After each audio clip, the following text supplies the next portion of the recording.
So here's a fun riddle for you. Where in the world are wedding rings worn on the toes and people serve bulls instead of waves? No, it's not New Jersey, folks. It's India. And it's a place full of odd customs and curiosities you probably didn't know about.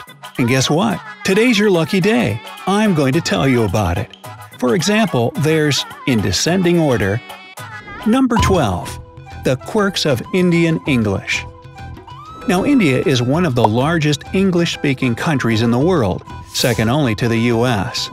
But in a country with around 880 spoken languages, only 22 of which are even officially recognized, it's no wonder Indian English may sometimes tickle your ear in a strange way.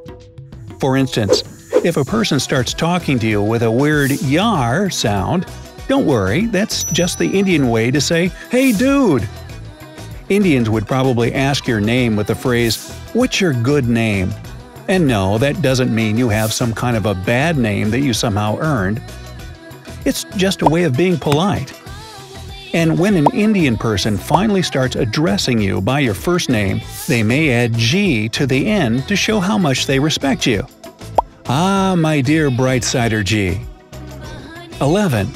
Beautifully adorned toes. In India, when two loving hearts decide to marry each other, the groom must put a wedding ring on his bride's toe. Yup, that's the custom. These wedding rings are called bichya, and every bride wears them on both her second toes as a sign of her newly married state. There are other kinds of toe rings in India too. Some men wear them on their big toes in a belief that it'll boost their strength and vigor. Indians are famous for their love of gold, but toe rings are mostly made of silver because it's inappropriate to wear gold below the waist. Number 10. Unbreakable promises. Most people in India believe that a spoken word has immense power within it. And if you break a promise, you'll enrage spirits and deities. The most powerful promise is the promise of a mother. So if an Indian person swears by this, then you better believe them if you don't want to come off as really rude. Number 9. The birthplace of plastic surgery. Among India's most sacred texts, there's one that baffles surgeons and medical experts to this day. It's called the Sushruta Samhita, and it's a fundamental part of the Indian practice of Ayurveda. It was written by the ancient Indian surgeon Sushruta somewhere between 1000 BCE and 500 BCE. The text describes tons of unbelievably complex surgical procedures. But the most fascinating thing is that it proves that India is probably the birthplace of all plastic surgery. Even for his time, Sushruta was totally capable of doing nose jobs, or rhinoplasties if you want to be technical, and earlobe reconstructions. Not exactly what would make movie stars seem forever young, but still impressive. Speaking of movies, number 8. Twice the Hollywood. India's Bollywood is the largest film industry in the world. No, not Hollywood. Bollywood produces about 1,200 films every year. That's twice the amount that Hollywood puts out. And if you want to start an acting career in India, you better learn how to sing and dance, since most of the movies produced there are musicals. This passion for musicals stems from a deep appreciation for Indian traditional dance and folklore. Also, it's no secret that Bollywood was inspired by Hollywood works from the 1920s to 1950s, many of which were musicals. Bollywood got its B from Bombay, the city where most Indian films are produced, which of course changed its name to Mumbai in 1995.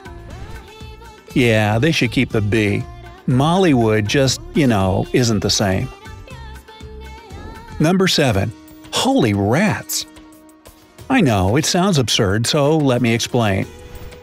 According to an ancient Indian legend, the mighty and worshipped warrior sage Karni Mata tragically lost her stepson Laxman when he accidentally fell in a pond and drowned. Karni Mata was in such grief that she begged the gods to save him. Well, they did, but on one condition. All of her male children would be reincarnated as rats. Ah, those wacky gods. What a unique sense of humor, huh?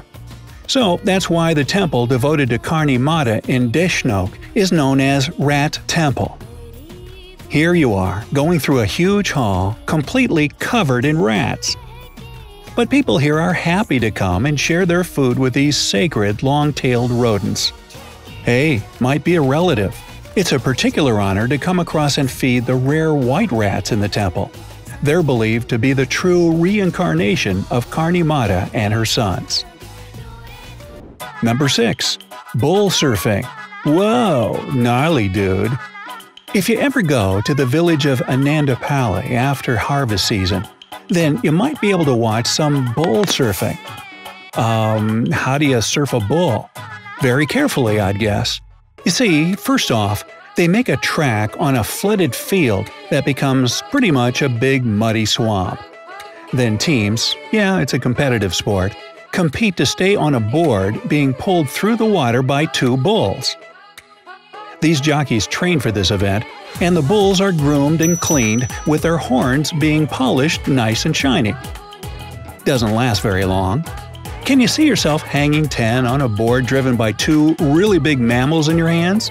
And that's no bull. Wait, yes it is. Turf's up, dude. Number 5. Who to thank for your clean hair? Did you know the word shampoo has Indian roots? Well, that comes as no surprise since shampooing itself originates in India.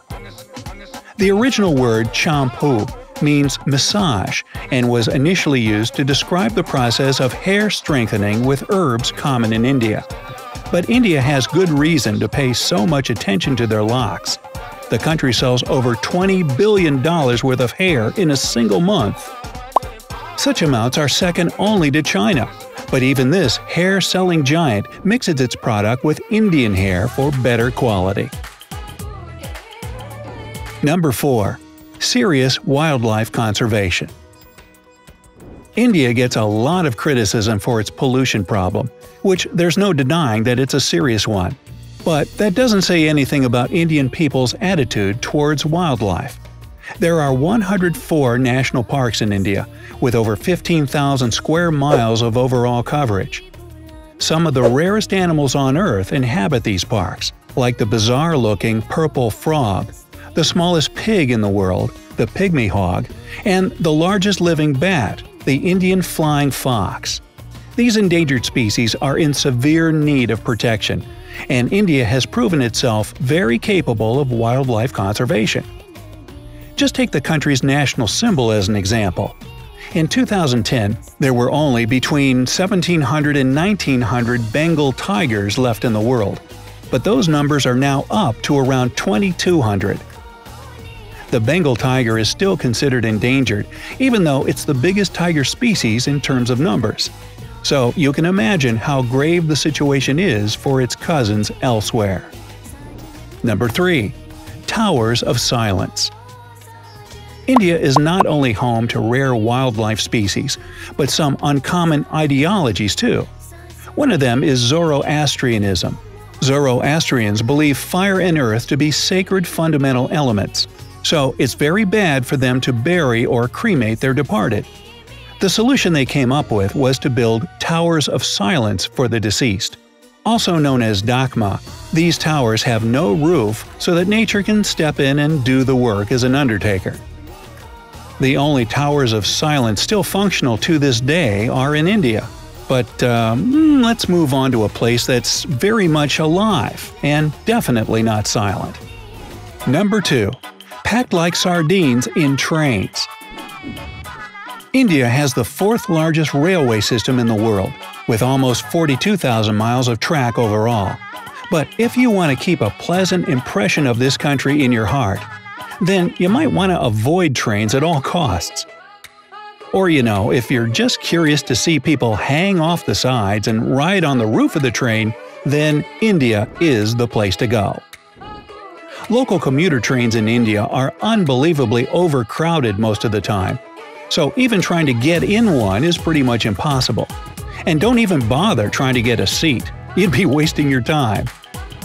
But still, these crazy packed trains have sort of become a tourist attraction in and of themselves. But still, I'd take Uber or something for short distances if I were you. Number 1. Pageants for true beauties. Hey, what's more beautiful than a huge Indian elephant? Can't think of anything? That's a tough one.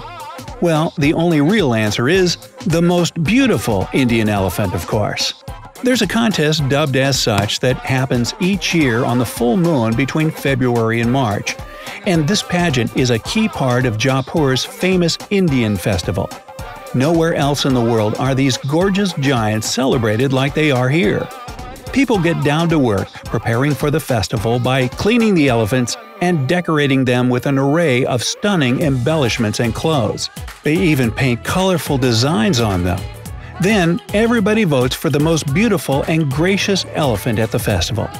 It's really nice to know that these kind and helpful creatures can get so much respect and love. Boy, you could see that one coming now, couldn't you? Hey, what's the most amusing fact about India that you know?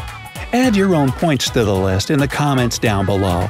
And don't forget to give this video a big thumbs up, share it with your friends, and click subscribe to always stay on the bright side of life.